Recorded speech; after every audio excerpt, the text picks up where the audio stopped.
Assalamualaikum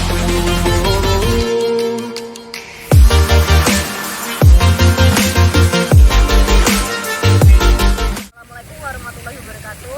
Nama saya Natania Marta Cahyani Sukma. Nama saya Sabina Dioman Manugraha. Kami dari Fakultas Hukum kelas I. Di sini kami akan membahas tentang tinjauan singkat tentang kejahatan dan kriminologi yang akan dibahas oleh saya. Kemudian materi yang kedua, di sini saya akan membahas tentang tinjauan singkat mengenai mazhab positif kalian dan mazhab lingkungan dalam memandang persoalan kejahatan. Dan materi yang terakhir adalah macam-macam teori kriminologi menurut mazhab lingkungan.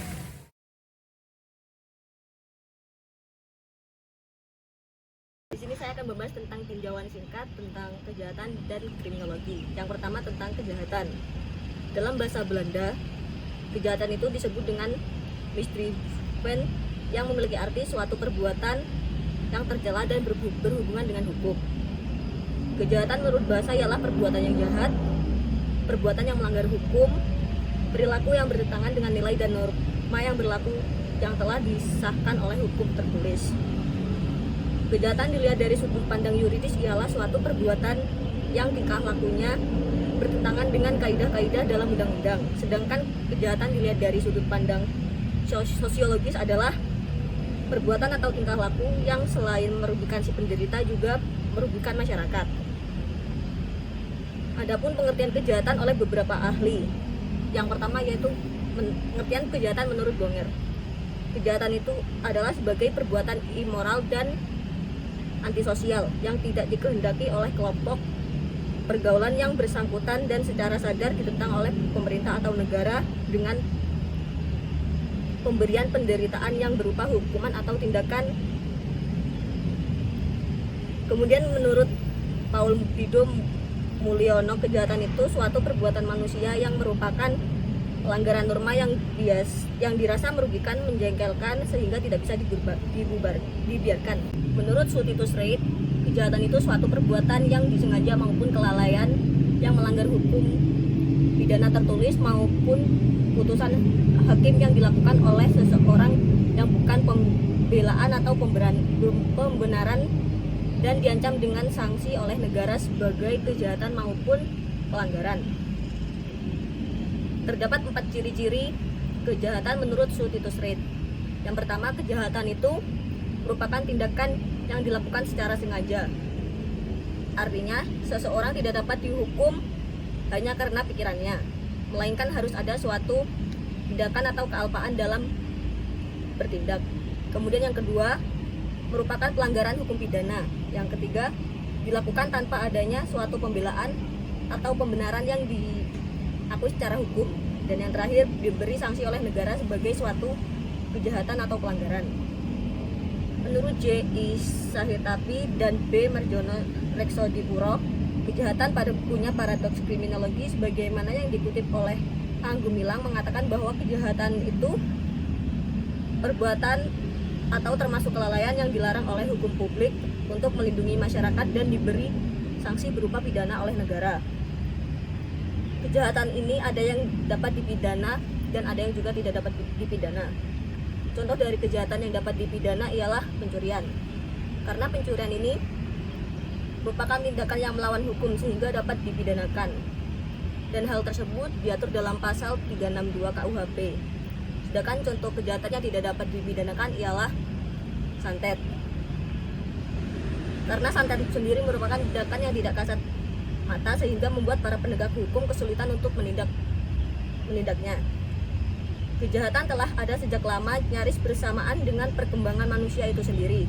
Tanpa adanya kejahatan, manusia tidak akan berkembang. Selain itu pula, perkembangan kejahatan ditandai dengan semakin beragamnya pola pikir dari manusianya. Kedua, saya akan membahas tentang kriminologi. Pada tahun 1879, ada seorang ahli antropologi yang berasal dari Prancis yang bernama Paul Topinard, dan beliaulah yang menggunakan istilah kriminologi pertama kali. Seperti yang kita ketahui, kata kriminologi itu berasal dari bahasa Yunani yang mana terdapat dua kata, yaitu krimen yang artinya kejahatan, sedangkan logos yang artinya ilmu pengetahuan. Dari kedua kata tersebut dapat dijadikan menjadi sebuah pengertian bahwa kriminologi itu adalah sebuah ilmu pengetahuan yang membahas atau mempelajari tentang kejahatan. Seperti halnya bagaimana seorang penjahat yang melakukan sebuah kejahatan, kita tentunya perlu untuk mengetahui sebuah faktor dan sebab yang membuat terjadinya kejahatan tersebut, serta upaya yang dilakukan untuk mencegah terjadinya kejahatan itu.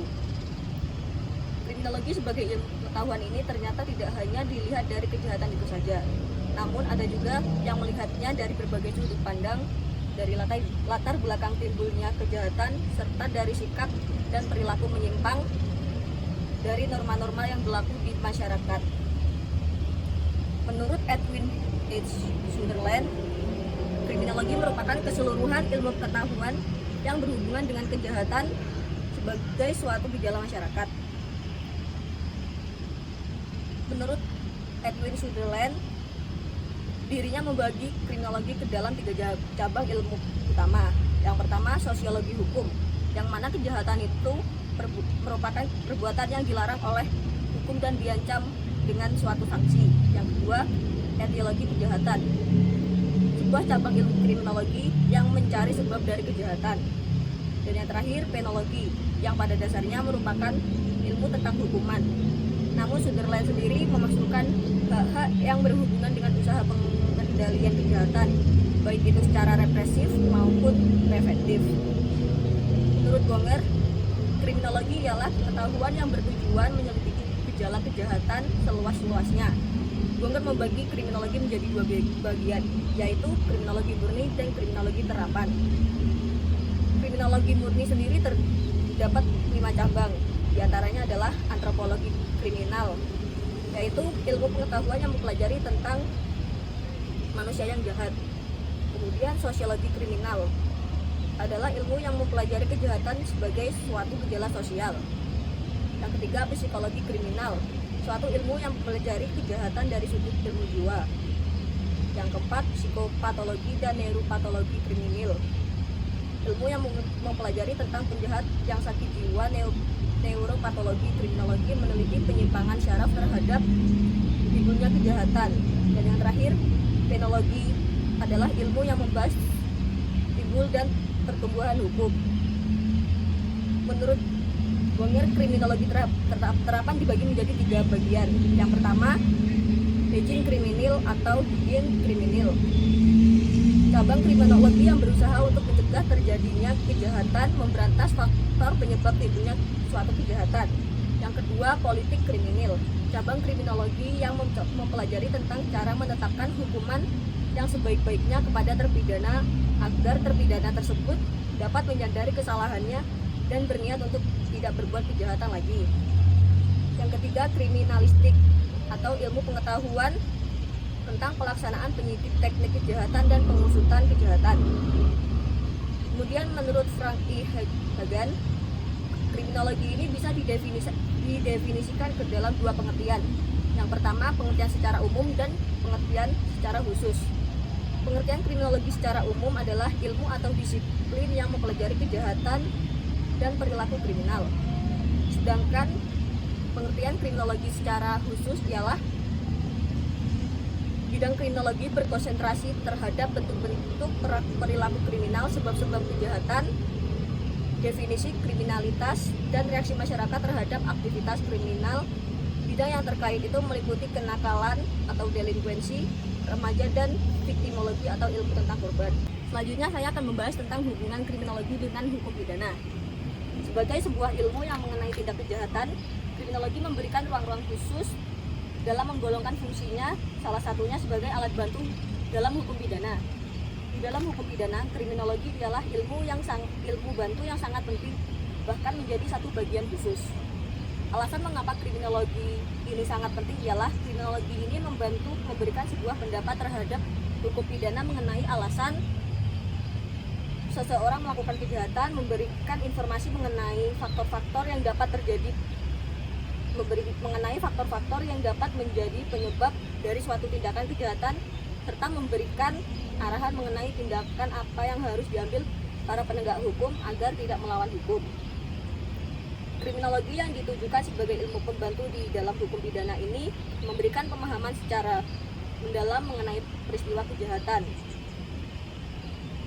Sebab dalam dilakukannya kejahatan dan upaya atau usaha yang dapat menanggulangi kejahatan yang bertujuan guna untuk menekan meningkatnya perkembangan kejahatan. Kriminologi ditujukan untuk mengungkapkan motif pelaku kejahatan, sedangkan hukum pidana ditujukan kepada hubungan antara tindakan dan akibatnya atau hukum kausalitas. Kriminologi dengan hukum pidana merupakan suatu korelasi yang saling melengkapi. Kriminologi berusaha untuk memperoleh pengetahuan mengenai sosial di bidang kejahatan yang terjadi di masyarakat, atau bisa juga disebut dengan alasan pelaku sampai melakukan tindak kriminal. Yang terakhir, tujuan kriminologi.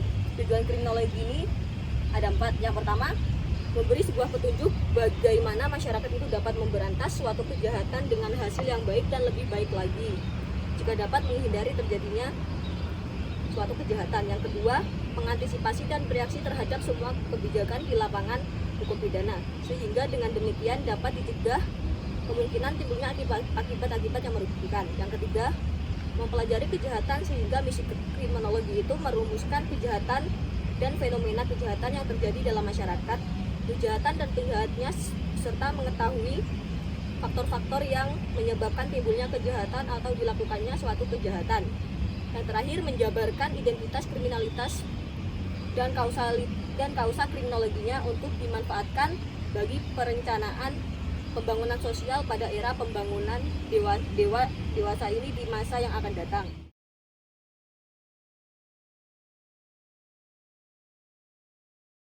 Baik, kali ini saya akan membahas materi yang kedua, yaitu tentang tinjauan singkat mengenai mazhab positif talian dan mazhab lingkungan dalam memandang persoalan kejahatan. Mazhab positivisme, pelopor teori ini adalah Cesar Lombroso, yang menganggap sebagai awal pemikiran ilmiah kriminologi tentang sebab-musabab kejahatan. Mazhab ini menentang atau muncul ketidakpuasan atas jawaban-jawaban dan pendapat mazhab klasik atau neoklasik yang melihat manusia itu sebagai makhluk yang bebas atau free will, dan selalu bersikap rasional dan hedonistik. Alasan ini bertolak pada pandangan bahwa perilaku manusia ditentukan oleh faktor-faktor di luar kontrolnya, baik yang merupakan faktor biologik maupun kultural. Ini berarti manusia bukan makhluk yang bebas untuk berbuat menurut dorongan keinginan, tetapi dibatasi oleh perangkat biologiknya dan situasi kulturalnya.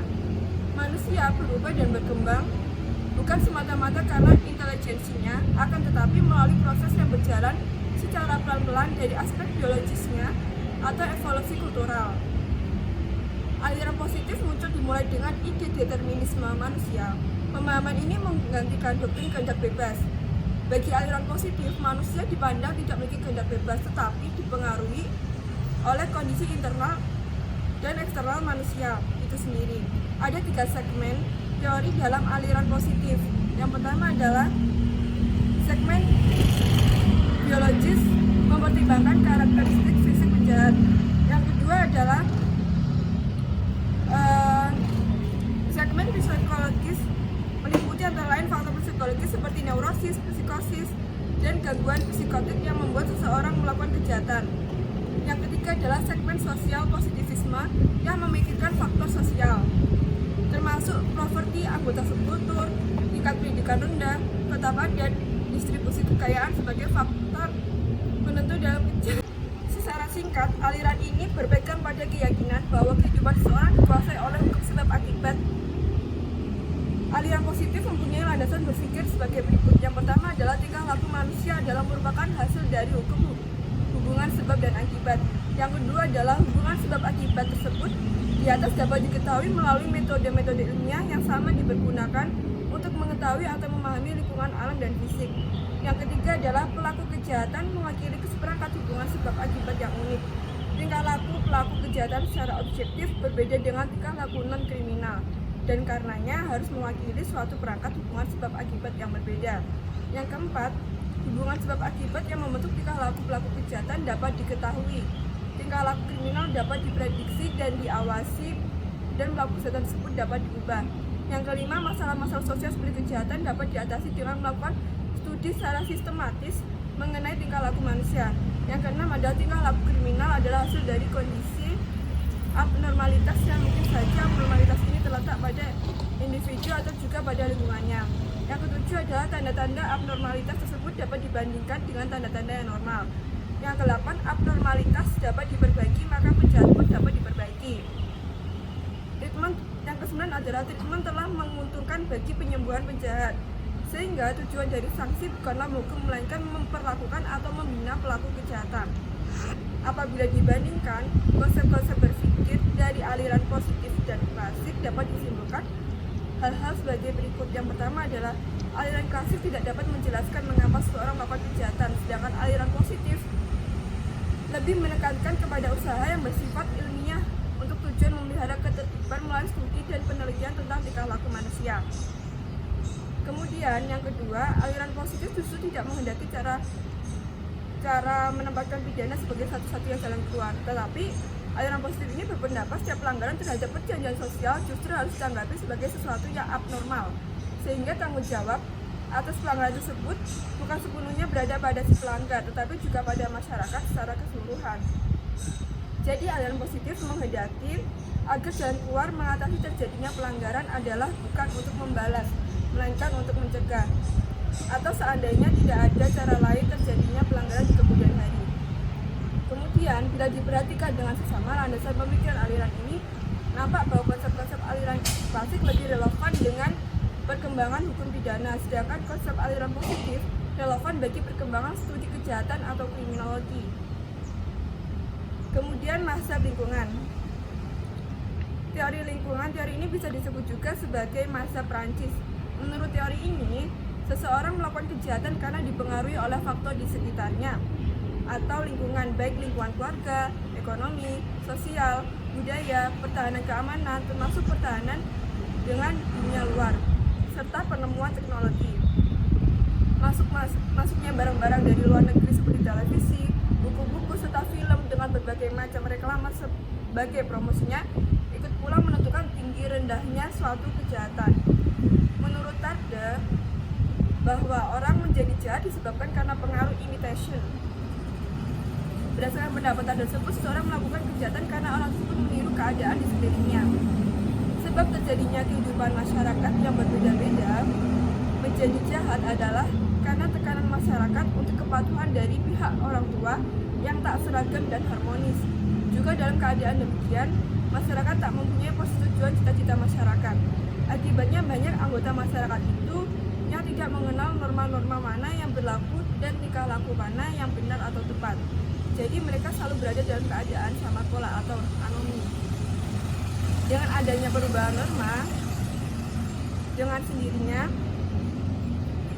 berubah pula pandangan orang-orang itu di masyarakat. Orang-orang akan mengalami anomi. Norma-norma yang harus diikuti akhirnya orang tidak tahu mana perbuatan yang baik dan buruk. Soal ekonomi, naik turunnya struktur ekonomi dapat diikuti dengan statistik kriminal. Karena kejahatan itu tidak saja dilakukan oleh orang yang ekonominya lemah, tetapi juga dapat dilakukan oleh orang-orang yang mempunyai kedudukan ekonomi dan politik yang tinggi. Mobility adalah pengaruh revolusi industri dan revolusi demokrasi mengakibatkan bertambah banyaknya mobilitas, dan keadaan ini sejalan dengan ideologi individualistis, dan hal ini akan bertentangan dengan keadaan politik. Jadi umumnya keadaan golongan dan hidupnya norma-norma sejalan dengan naiknya kejahatan. Dengan adanya pengaruh kebudayaan dari luar atau dengan adanya perubahan kebudayaan besar sekali pengaruhnya terlihat dengan kenakalan anak-anak, perubahan kebudayaan, dan norma yang paling mempengaruhinya. Sehingga dapat disimpulkan bahwa naik turunnya kejahatan menurut Di Sujono tergantung kepada keadaan masyarakat itu sendiri. Bagaimana sistem pergaulan masyarakat, keadaan politik, perekonomian, kebudayaan, dan begitu pula keadaan keluarga seseorang.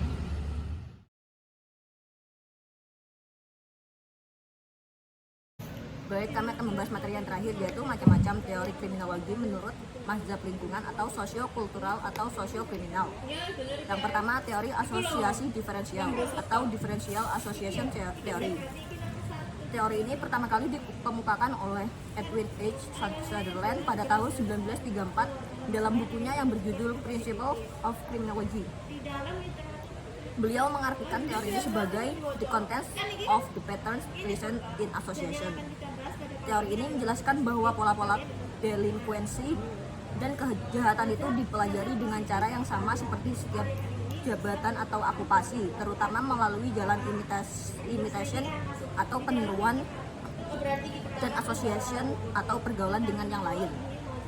Yang artinya bahwa kejahatan yang dilakukan oleh seseorang itu merupakan hasil dari peniruan terhadap suatu tindakan kejahatan yang ada dalam masyarakat dan terus berlangsung.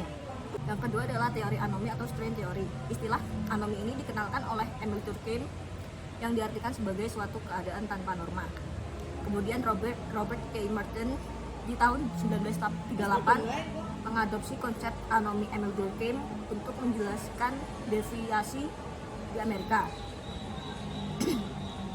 Teori anomi Robert K. Merton ini awalnya mendeskripsikan korelasi antara perilaku delinkuensi dengan tahapan tertentu pada struktur sosial akan melahirkan dan menumbuhkan suatu kondisi terhadap pelanggaran norma masyarakat yang merupakan reaksi normal.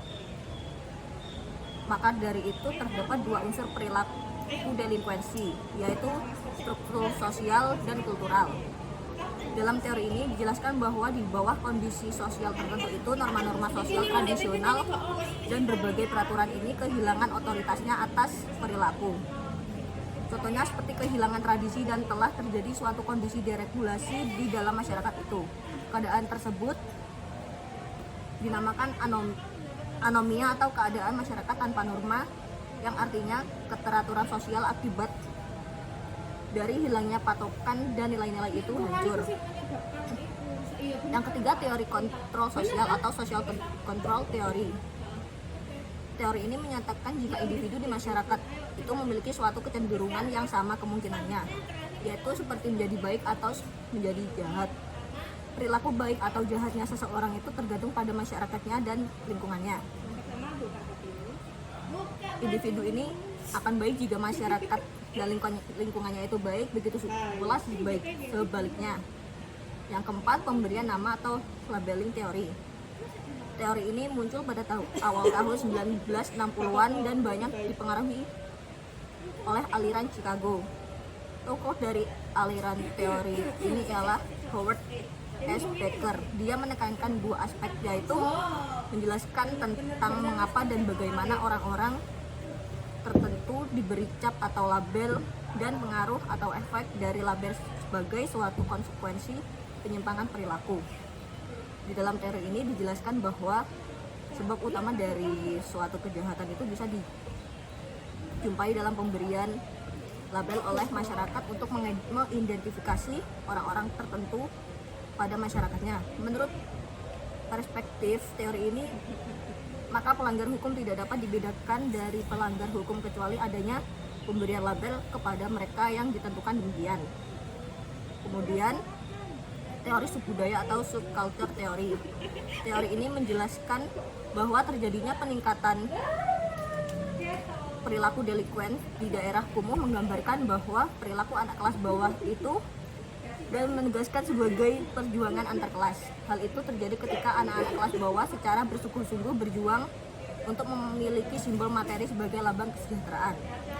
Subbudaya kelompok dibedakan menjadi 3 bentuk. Yang pertama, criminal subculture, yaitu bentuk-bentuk perilaku geng yang ditujukan untuk kepentingan pemenuhan uang atau harta benda. Yang kedua, konflik subculture, ialah bentuk geng yang berusaha mencari status atau menggunakan kekerasan. Yang terakhir, patriotis subculture adalah bentuk geng dengan ciri-ciri penarikan diri dari tujuan dan peranan konvensional dan kemudian mencari pelarian dengan menyalahgunakan narkotika dan sejenisnya. Kemudian selanjutnya ada teori-teori sendiri atau the self theories. Teori ini menjelaskan bahwa teori-teori sendiri tentang kriminalitas menitikberatkan pada interpretasi atau penafsiran individu yang bersangkutan. L. Edward Wells berspekulasi bahwa perilaku adalah suatu usaha oleh seorang individu untuk mengkonstruksi, menguji, mengesahkan, dan menyatakan apa adanya tentang dirinya. Edward Wells memandang banyak bentuk kesulitan emosional dan penyimpangan perilaku sebagai sesuatu yang muncul dari ketidaklayakan yang dihipotesiskan agar terjadi di antara bayangan sendiri dan berbagai permintaan atau keinginan pribadi seperti aspirasi dan harapan. Perilaku dan bayangan sendiri berkaitan paling tidak ada dua cara, yaitu yang pertama adalah perilaku dapat berupa ekspresi konsep diri sendiri. Oleh sebab itu, apabila seseorang memiliki opini rendah tentang dirinya sendiri, biasanya direfleksikan atau dicerminkan ke dalam susunan luas perilaku negatif, termasuk juga depresi ke dalamnya. Misalnya penyalahgunaan alkohol, kriminalitas, dan lain-lain. Yang kedua adalah perilaku dapat juga mendukung atau menahan self-concept atau konsep diri sendiri. Kemudian ada teori rangsangan patologis. Teori ini menjelaskan bahwa 1. Kriminal dilakukan dengan sistem urat syaraf yang hipereaktif dan otak yang kurang memberi respon. Demikian tidak terjadi dalam vakum, melainkan berinteraksi dengan lingkungan tempat tinggal tertentu di mana individu hidup dalam pergaulannya. Yang kedua adalah anak-anak pradelinquen cenderung membiasakan diri terhadap hukuman yang diterimanya, dan gagasan ini dengan mudah menambah frustasi di kalangan orang tua. Yang ketiga adalah interaksi orang berhadapan dengan keadaan melalui hipnosis. A. Respon parental yang negatif dan tidak konsisten terhadap perilaku mencari stimulasi atau rancangan si anak merupakan daya etiologis dalam perkembangan kecenderungan kriminalitas. Yang kedua, abnormalitas psikis si anak akan menyulitkan baginya mengantisipasi konsekuensi yang menyakitkan atas tindakannya. Kemudian ada teori pilihan rasional. Teori ini menjelaskan bahwa 1. Teori pilihan rasional menitikberatkan pada pemanfaatan yang diantisipasi mengenai taat pada hukum berlawanan dengan perilaku pelanggar hukum. Yang kedua adalah akibat pidana yang dialami seseorang merupakan fungsi pilihan-pilihan langsung serta keputusan-keputusan yang dibuat relatif oleh pelaku tindak pidana bagi peluang-peluang yang ada padanya. Yang ketiga adalah teori pilihan rasional. Dengan demikian berpendapat bahwa individu menimbang dari berbagai kemungkinan, kemudian memilih pemecahan yang optimal yang dapat dilakukan. Yang keempat, terdapat kompleksitas dalam proses pengambilan keputusan-keputusan yang diambil kadang-kala tidak rasional dan bersifat non-ekonomis serta bersifat subjektif. Yang kelima, meningkatnya pendapatan atau peluang yang lebih meluas harus berkurang, tidak saja sebagai insentif bagi ilegitas dan perilaku menyimpang, melainkan pula bagi perilaku kriminal yang sebenarnya, seperti pada berbagai pola kejahatan konvensional menurut perspektif pilihan rasional. Yang keenam, teori pilihan rasional memberi penjelasan yang bermanfaat dalam mempelajari kriminalitas. Kemudian yang ketujuh, teori pilihan rasionalitas mampu mempertanggungjawabkan mengenai perilaku kriminal untuk waktu yang relatif lama. Kemudian teori pemberian malu reintegratif atau teori pembangkit rasa malu. Konsep dasar teori ini adalah yang pertama, interdependensi atau saling ketergantungan bersifat individual mencakup keikutsertaan warga masyarakat dalam suatu jaringan sosial di mana di dalamnya mereka merasa bertanggung pada masyarakat lain untuk mencapai tujuan akhir dan warga masyarakat yang lainnya tergantung padanya. Kemudian yang kedua, komunitarianisme bersifat kemasyarakatan. Artinya, di dalam masyarakat yang demikian, warga terikat kuat dalam satu hubungan saling ketergantungan yang dicirikan adanya perasaan saling percaya dan saling membantu. Yang ketiga, shaming atau rasa malu adalah proses sosial tentang pernyataan sikap pencelaan yang mengakibatkan timbulnya penyesalan paling dalam bagi seseorang yang dipermalukan atau pencelaan oleh pihak yang telah menyadari hal itu. Kemudian yang empat, stigmatization atau stigmatisasi adalah wujud dari disintegratif shaming atau pemberian malu. Yang disintegratif adalah menstigmatisasi dan meniadakan, jadi menciptakan suatu class of outcast atau kelas orang-orang yang terbuang. Yang kelima adalah reintegratif atau mengintegrasikan. Yang berikutnya ada teori psikoanalisis atau psikoanalitik. Sigmund Freud sebagai penemu psikoanalisis berpendapat bahwa kriminalitas mungkin merupakan hasil dari unoveractive konsiensi yang menghasilkan perasaan bersalah yang berlebihan. Sigmund Freud menyebutkan bahwa mereka yang mengalami perasaan bersalah yang tak tertahankan akan melakukan kejahatan dengan tujuan agar ditangkap dan dihukum. Begitu mereka dihukum, maka perasaan bersalah mereka akan mereda. Seseorang melakukan perilaku yang terlarang karena hati nuraninya atau super egonya begitu lemah dan tidak sempurna, sehingga egonya berperan sebagai suatu pencegah antara super ego dan ID dia tidak mampu mengontrol dorongan-dorongan atau bagian dari kepribadian yang mengandung keinginan dan dorongan yang kuat untuk dipuaskan atau dipenuhi. Sekian penjelasan dari kami. Mohon maaf apabila ada kesalahan kata. Wassalamualaikum warahmatullahi wabarakatuh.